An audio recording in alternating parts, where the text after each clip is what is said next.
Recently got a question on YouTube regarding why I personally don't enjoy going to funerals.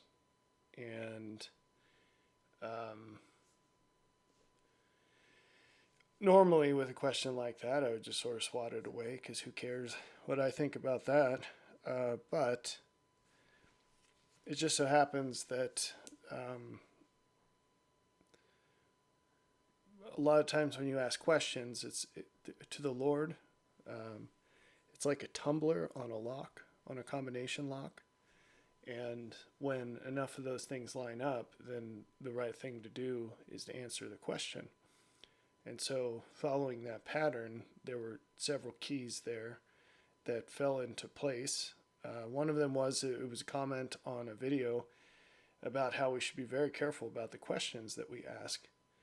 And so it stands to reason that this person was not being frivolous with the question, and they phrased it in a way that seemed like they were sincere.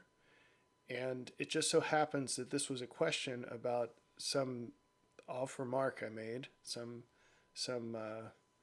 sideways comment I made at some point, and that's a demonstration of faith. If you can take a little nugget of something and manifest real intent by zooming in on it and noticing it and investigating the potential possibility that it might be a big deal. So, as I thought about that question, the Lord gave me a whole lot to say about it. And so here we go. Um, let's start. Let's start in 2 Samuel 12.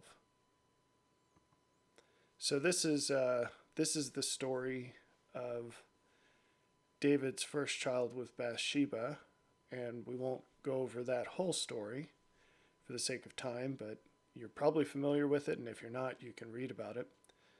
With this, after the child is born, Nathan the prophet comes to David that this child is going to die, and that's very important. And I'd love to take a minute to talk about that, but we're not going to do that right now.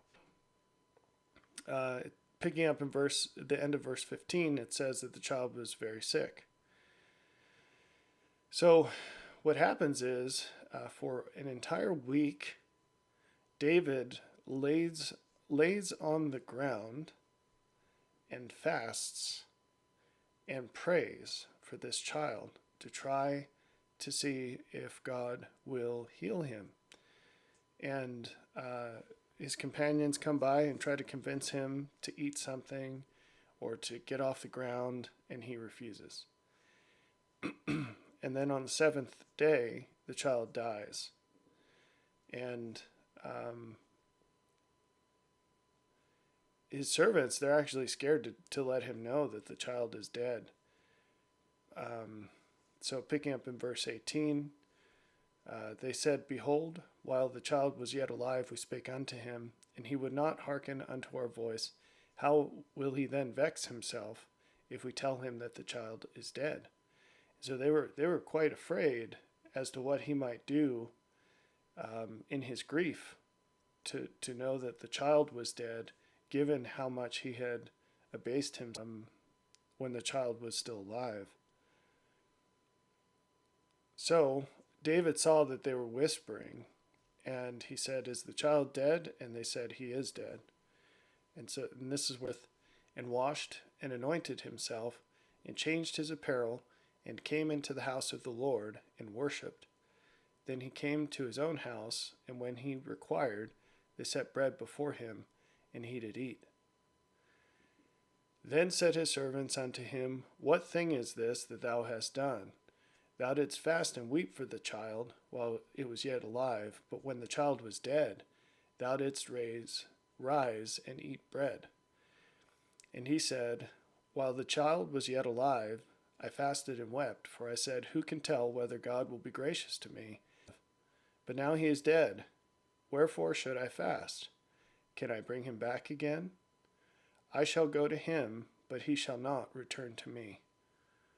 Which there's some deeper meaning in that last sentence, but again, we will skip over that for the sake of time. So, it turns out a theme I've referred to before is hidden holiness. I like that phrase. David, so just in brief, holiness is anything that's closer to the Lord than whatever you're comparing it against. And David was a holy man, and as always is the case, commensurate with that holiness, David was demonstrating behavior that seemed quite strange to the people around him. And one of the reasons for that is that these people tend, again, commensurate with their holiness, they tend to march to the beat of a different drummer. And that drummer is God, or at least a higher echelon of accuracy and resolution of who and how God actually is. And that is where they derive their way of being from.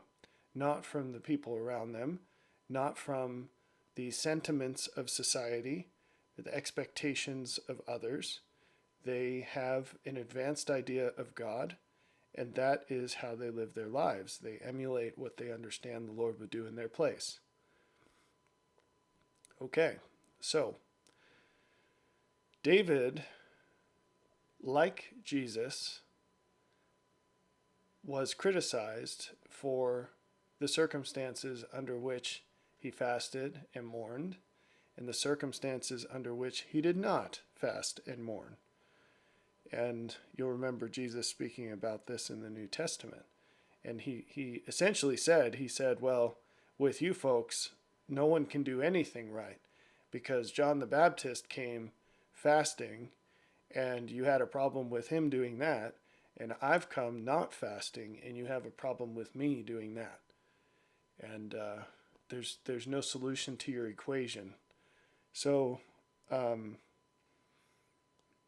unfortunately, a lot of people are like that in how they judge others. They judge others according to their woefully arbitrary standards, and not surprisingly, they do not meet their own standards because no one can. They're not based on principles. They're incoherent and self-contradictory.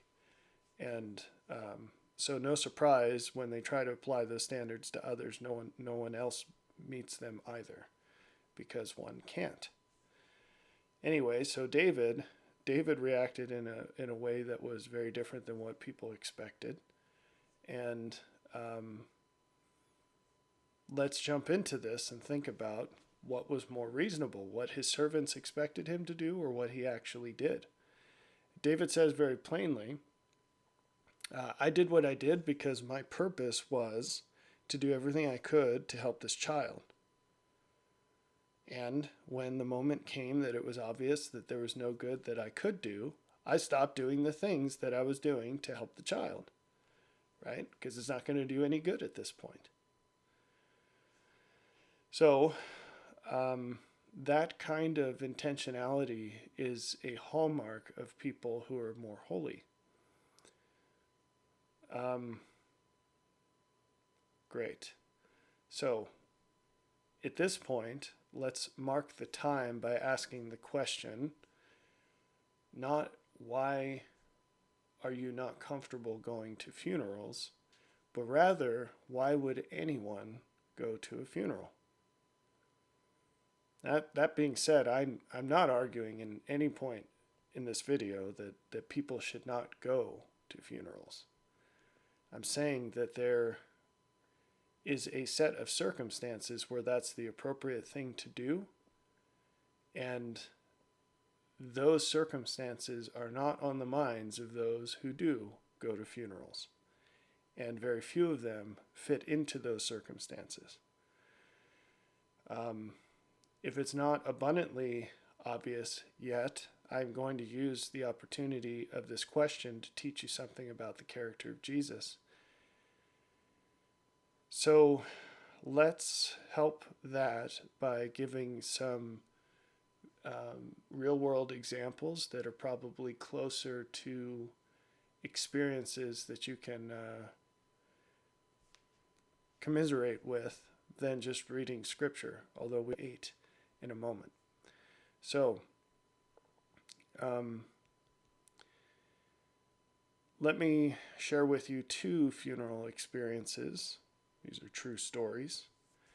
The names have been changed to protect the identities of those who were involved. I'm just kidding, I won't give you names. And I don't actually care to protect the identity.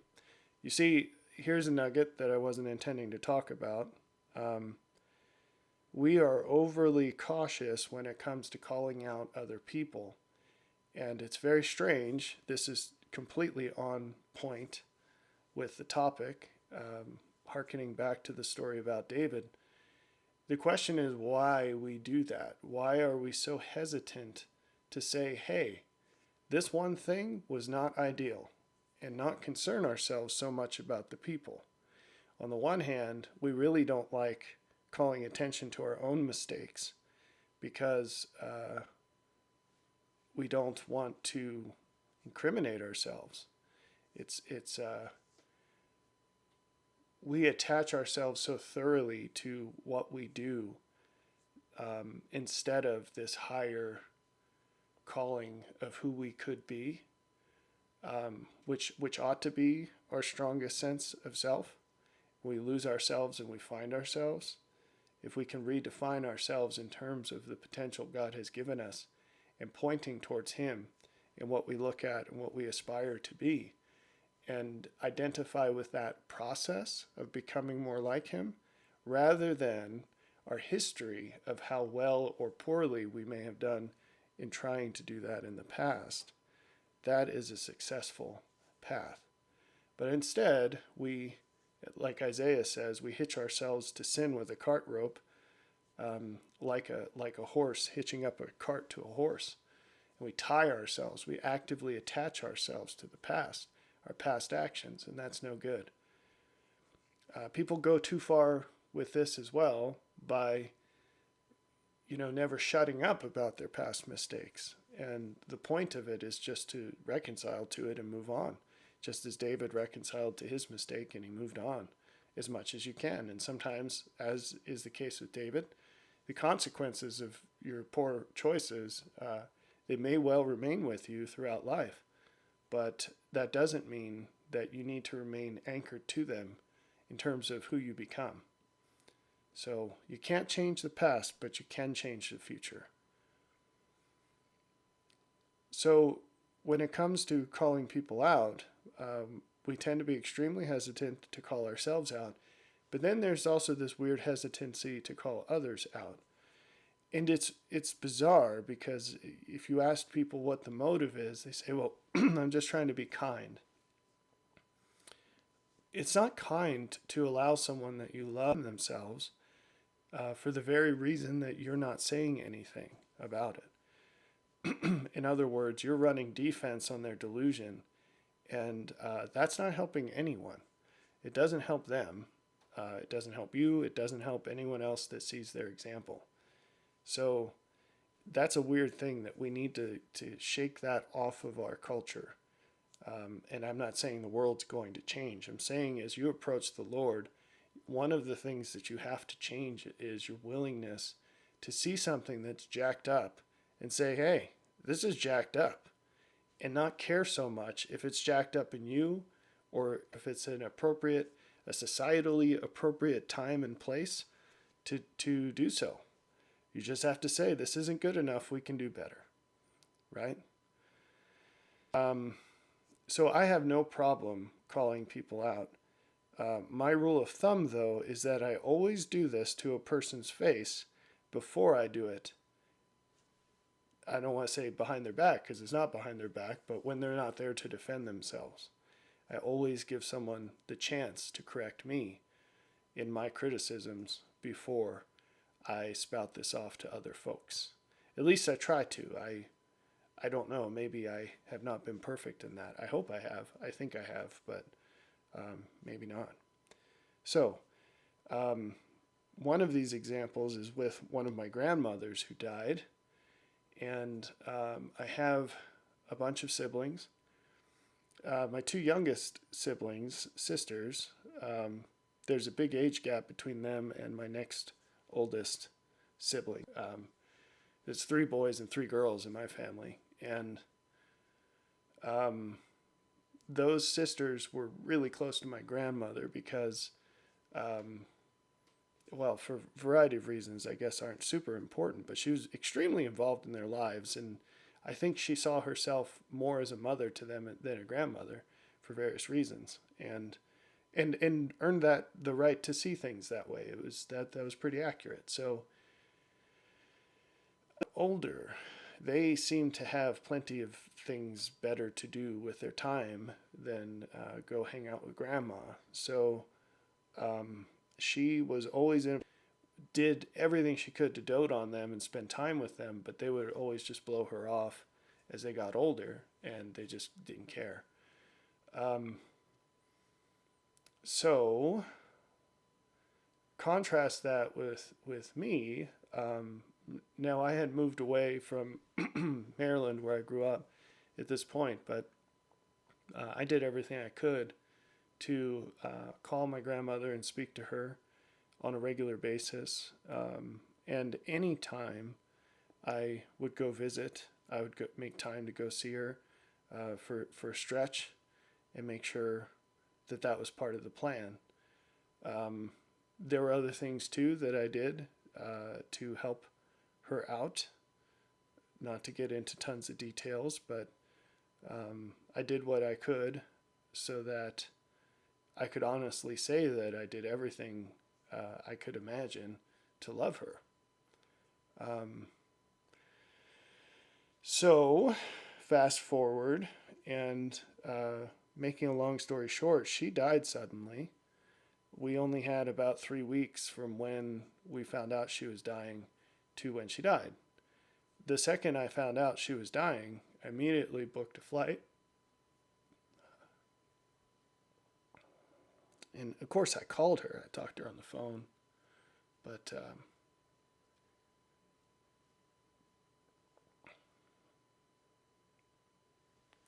I didn't get a chance to see her.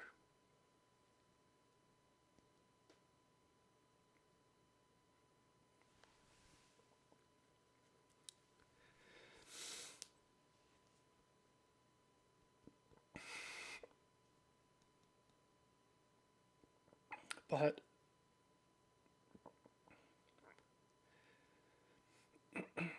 God knows what he's doing because my dad, he had such a hard time with this. He had such a hard time with his mom passing away. I got there not too long after the funeral, but it just seemed like the perfect timing to be there for my dad. And so we spent a bunch of time together when I was there.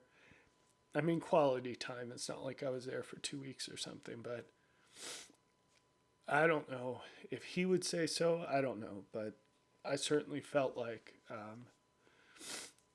God knew what he was doing because, frankly, I don't think my being there would have helped her very much. But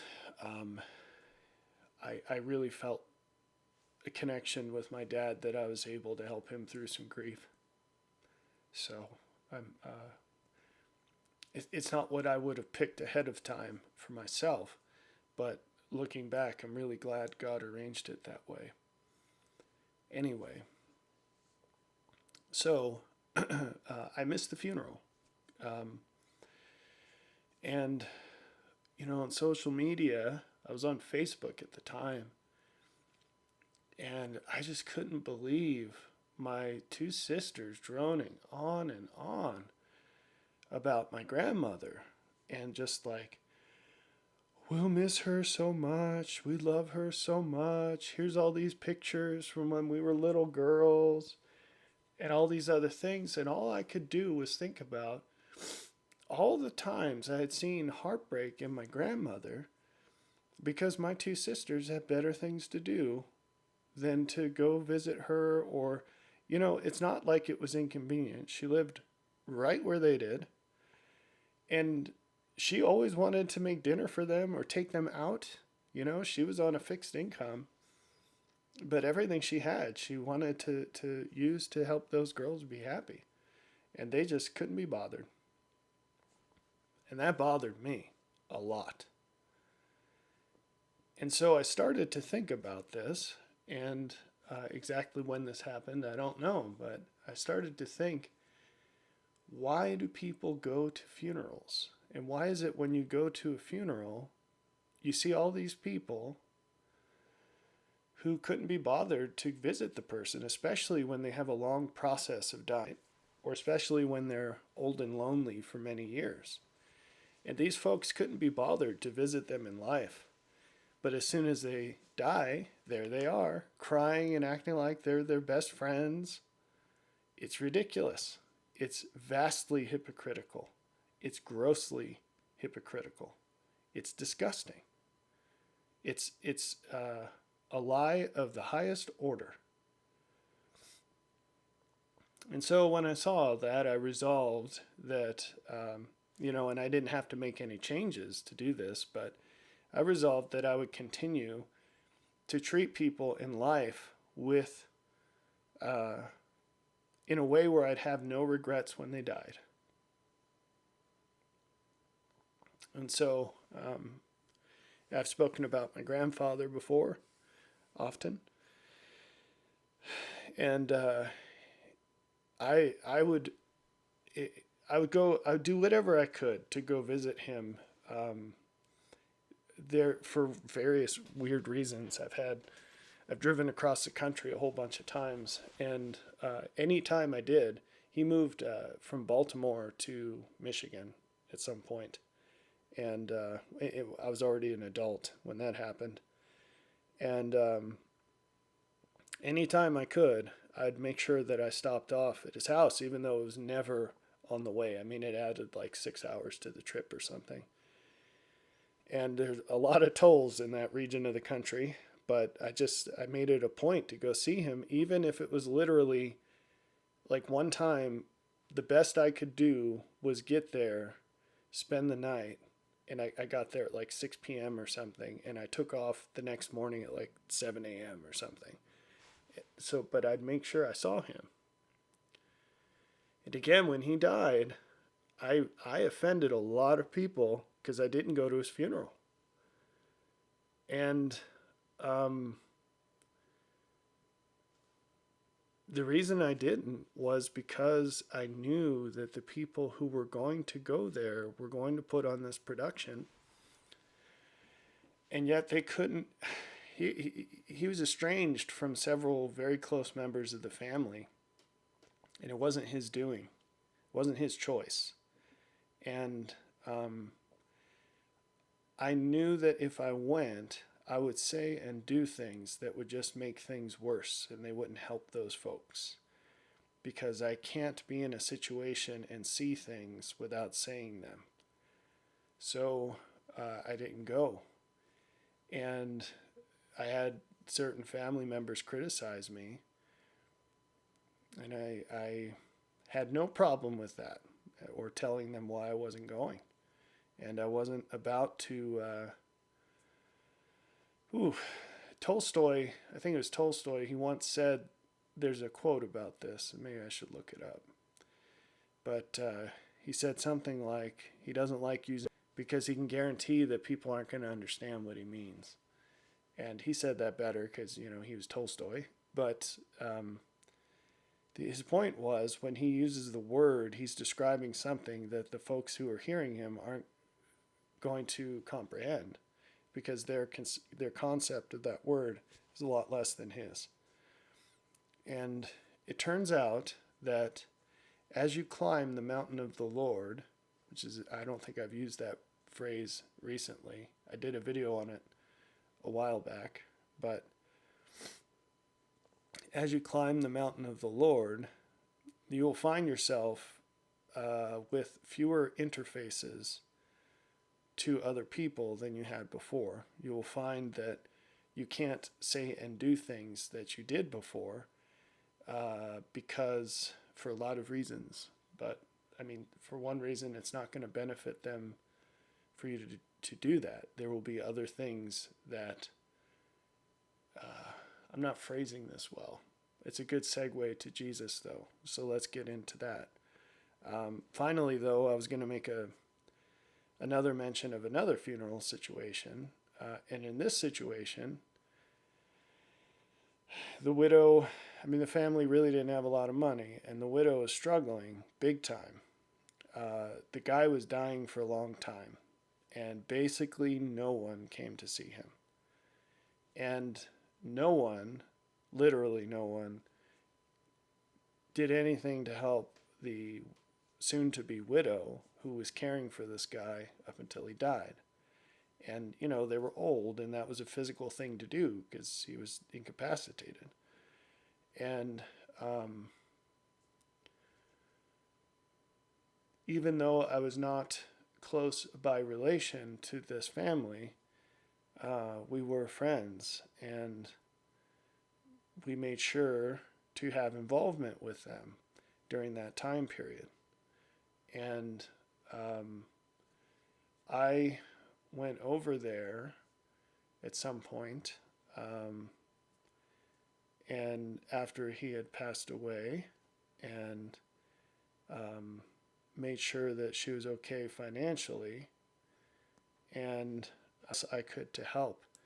But I let her know I won't be coming to the funeral, and I hope. And when you hand someone an envelope of cash, it's a good time to confess things that they're not going to like, because they don't, they're not going to sit there and berate you, and they certainly won't be able to doubt your concern for them and your love. But I knew that my wife is less sensitive to these things, and I appreciate that because she can be our public face of our family in situations like this. But I knew that funeral would be filled with people who hypocritically were confessing their concern for this person, when in actuality they couldn't be bothered to come see him or to help them before or after he died. And I know, she has ongoing concerns with things, and it's pretty dang absurd if you think about the relative position of the people who came to that funeral and what they could do to help now, what they could have done to help before. And it's really messed up. So, okay, let's transition to Jesus.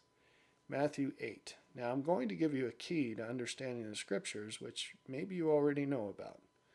But I have a feeling that there are people who don't. So, there's no magic in terms of how chapters are divided in the scriptures. But if you look at the surrounding text, these things are organized intentionally. And there's a lot of value to the relation of the given text to what is around it.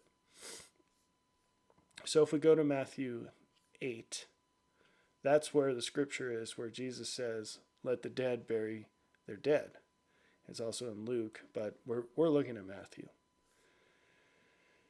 So tons of people have made tons of comments about what this could mean, and that's verse 22. I guess we'll start a little before that. So let's start in 21. Another of his disciples said unto him, "Lord, suffer me first to go and bury my father." But Jesus said, "The dead bury their dead." So it's a low information question, but you can ask, "Lord, what does this mean?" And you can pray and you can ask that. And then when you ask that, you need to kick your brain on and start thinking. And part of this process is you can enumerate hypotheses as to what that might mean, and then just go deeper and deeper and deeper. And the Lord will work on your understanding, and he might say something to you. He might call other scriptures to your remembrance. It's good to have a computer, and you can search the scriptures a lot faster that way. But if you have paper scriptures, that's fine too. And you can dig in and try to figure this out. And sometimes that answer will come much later than in the moment. Maybe you sit there and you study it for as long as you have time to do, and then the answer hits you sometime later when you're doing something completely unrelated. And here's another key. Most people lack communion with God because they don't pay attention when he speaks to them.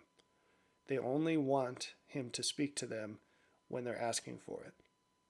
And that's not the way it works. You don't get married to your spouse until you want to not ignore them, right? That's not the way it works. It's like two ends of the same stick. If you want communion with God, you're going to get communion with God, and it's always on. You can't turn it off. And there are so many things that we should talk about related to that, but now is not the time.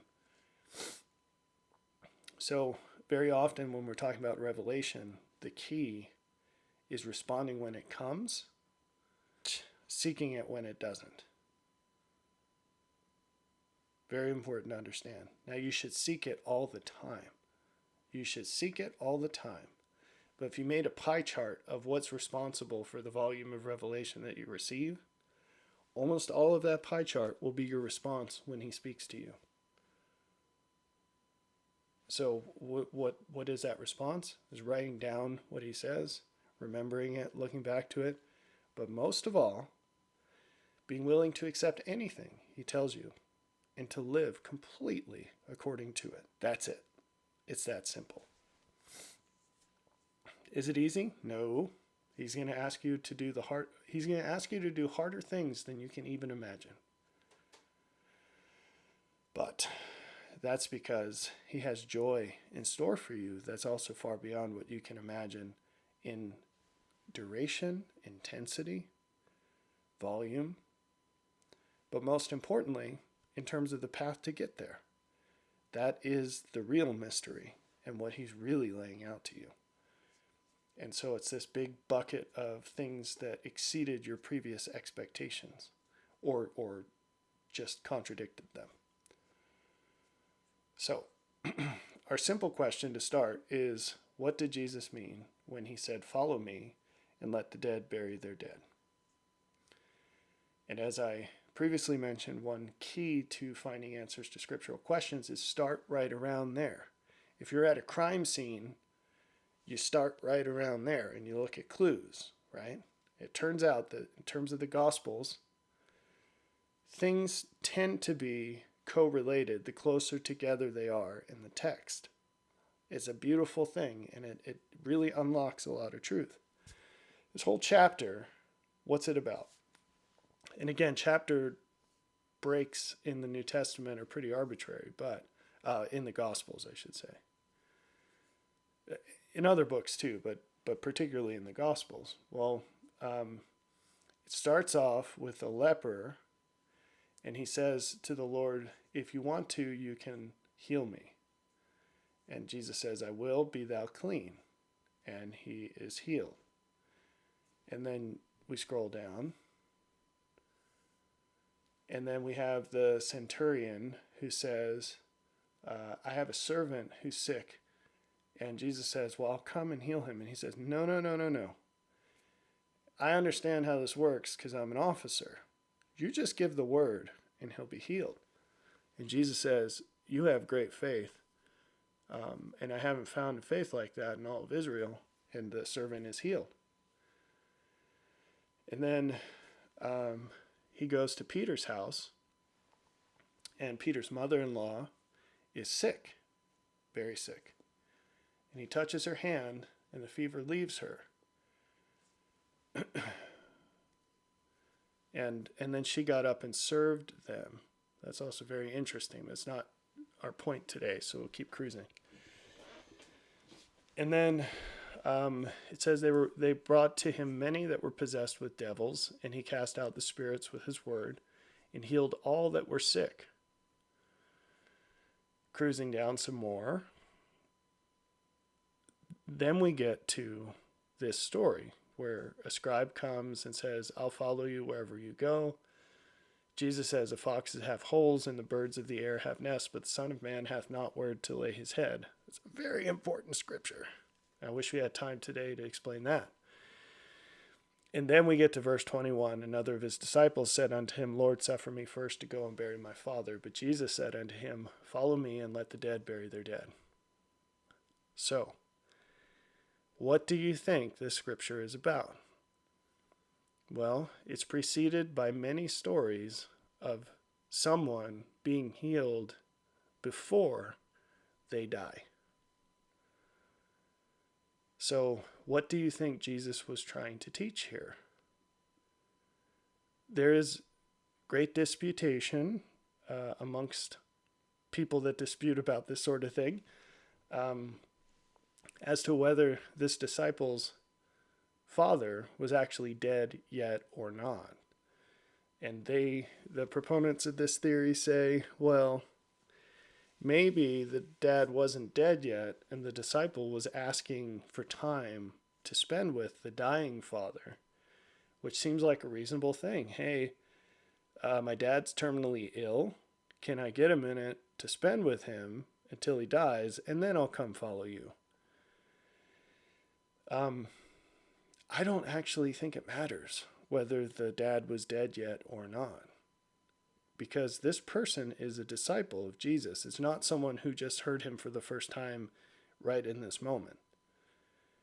And what we read is that either the dad had already died or the dad was terminally ill, but in either case, this disciple had not either exercised the faith himself to heal him, or, more importantly, sought Jesus to heal him. Now, before we go further, I have to make very clear the fact that Jesus does not heal people. There are many laws regarding healings and miracles. But there's not one story in this chapter that suggests a limitation in healing. None of these stories are about any kind of limit in that. In fact, the one verse that I read, it said that he had healed everyone who was brought to him in this case, in that specific case. We know that's not the general case. So early on in his ministry, for example, we read that he was not able to do any mighty miracles in this one place because no one had any faith. So, but in this case, there's no focus on the limits. And Jesus is castigating this disciple of his, doesn't say who it is, because they're asking either to spend time with or to just go to the funeral of their father.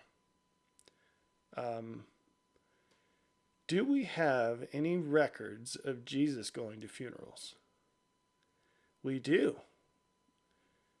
What does he do there? He raises the dead. We don't have a single record.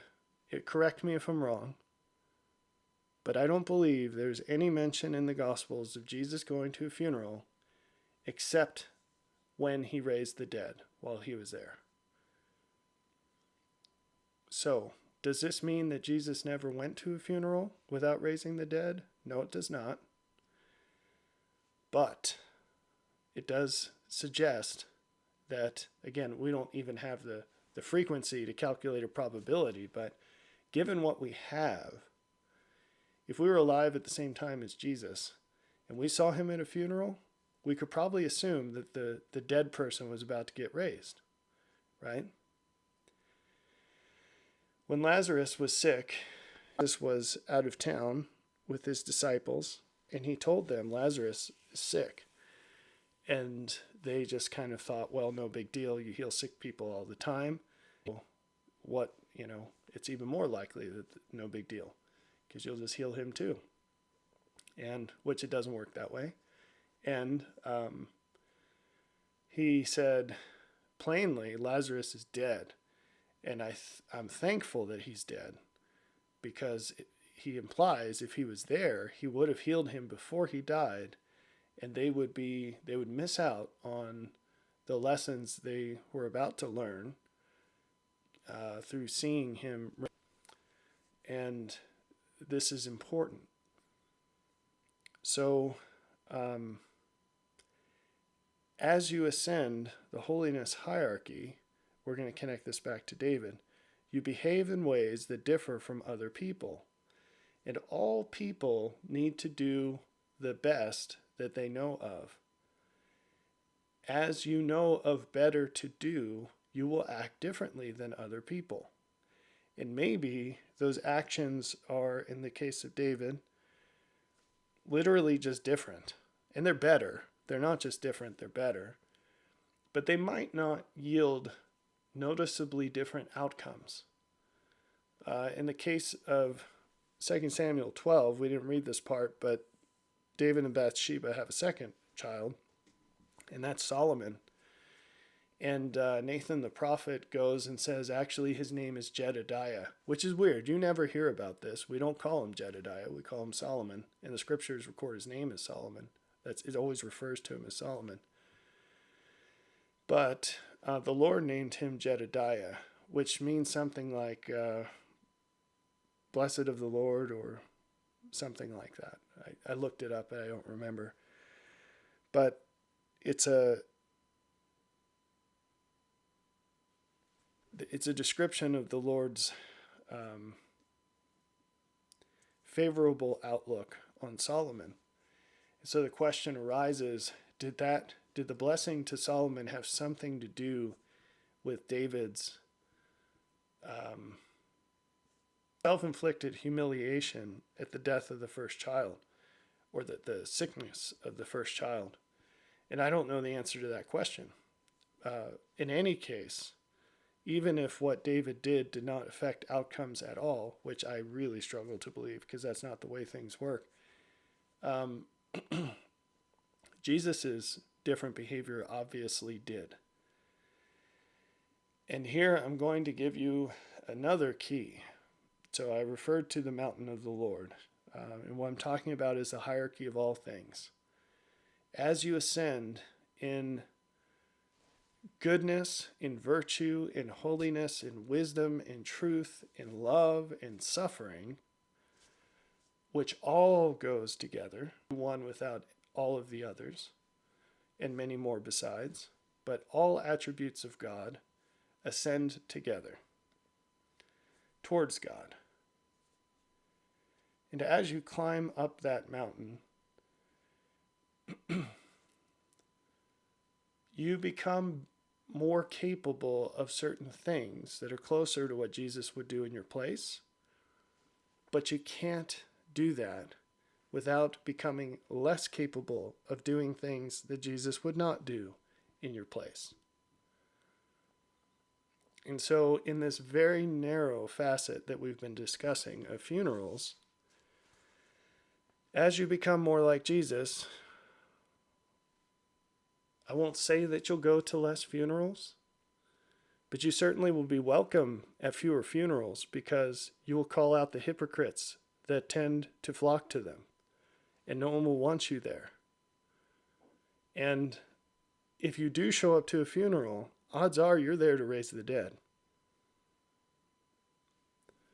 So I've probably given you enough to think about on this topic, but I appreciate the person who asked the question. And I hope that something here has helped you to learn something more about Jesus or to connect more closely to how you can become more like him.